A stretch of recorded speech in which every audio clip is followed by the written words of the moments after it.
Om Namah Shivaya. Hello friends, a warm welcome from Greta Talks. Today we will describe 8th day of the journey of Kailash Manasarovar. We had our breakfast and then left for Paryang from Nyalam via Saga at 9:30 am as per Chinese Standard Time. We had to cover the distance of 475 kilometers. We stayed for 2 nights and 1 day in Nyalam, 1 day in Saga, and 1 day in Paryang. The stay in these places was deliberately scheduled in this sequence as the tourists should get habituated to stay at the highest altitudes with scarcity of oxygen in the air. Our journey schedule was lagging behind by 4 days, so we had to hurry to cope up with the lagging schedule. Unfortunately, it had an adverse effect on our health. We left Nyalam and after 1.5 hours reached at Lalunga Pass, located at the height of 16,100 feet at the distance of 50 kilometers. We reached at the height above the level of Mansarovar. There was one entrance and flags were waving, which was a ritual of Tibetans. The spot was marked with a pillar and the triangular flags tied to it to denote the visibility of Mount Kailash. The bus halted at that spot. There were few people who got down from the bus. I too got down from the bus, but I could not bear the chilled winds, giving us a cold shock. I entered the bus without any delay. I did not want to be exhausted. I felt relieved as I entered the bus as it was airtight. There were mountain ranges with the colorful mountains and well-constructed road passing through it. There was no human habitation at all. There was a left diversion to the straight road. There was a milestone on the turning point on which the direction of Lhasa, the capital of Tibet, was shown, and Beijing, the capital of China, was at the distance of 5,265 kilometers. Prior to Saga, far from Pingutse Road, was a huge saltwater lake from which the salt was extracted. The road was under construction. The peaks were snow-capped, but there was not a single shrub visible on that land. There were bare mountains and small and vast hills. We reached the city of Saga, which was the cantonment area of Chinese army. As we were approaching towards the city, we saw the river Brahmaputra flowing from the left to the right side.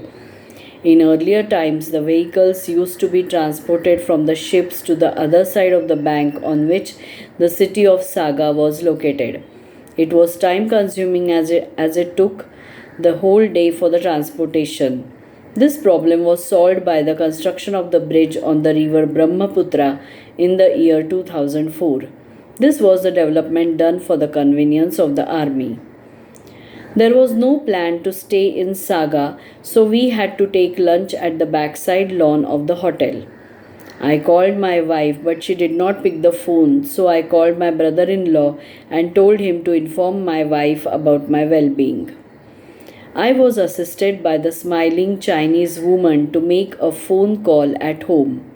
After having lunch, we left for Paryang at the distance of 225 kilometers. We stayed in a guest house in Paryang. We reached Paryang at the time of dusk. The whole village of Paryang comprised of small mansions. As we settled, we received the dinner with soup. The guest house had rooms with the beds kept in the congested manner. One has to jump on the bed due to lack of free place. There was no provision of cupboards or lockers to keep our luggage. We had to keep the luggage near our bed. There was a shuddering cold and chilly wind outside the rooms. The Tibetan culture was quite simple and amazing. Though the sleeping facility was excellent, to overcome the shuddering cold, the concept of washroom was equivalent to that used by animals, that is, open air. We were warned to go out for toilet cautiously during night, as there was a threat of the wild hounds or huge wolves roaming around.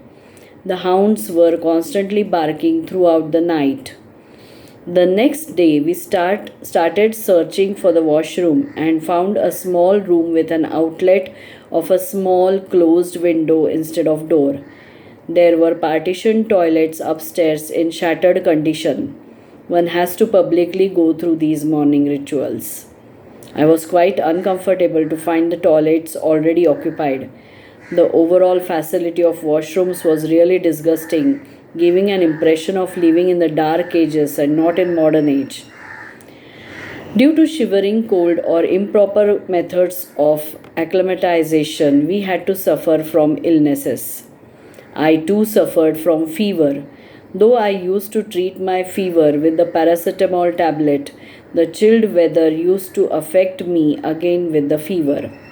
At one moment, I decided not to go for Kailash circumambulation, that is Pradakshina, but at the same time, my mind was not ready to give up hope. Thus ended the 8th day of our journey, giving various experiences regarding the drastic change in the climate and its effect on our health. Let us go in again for the next day in the next episode. Till then, thank you and goodbye.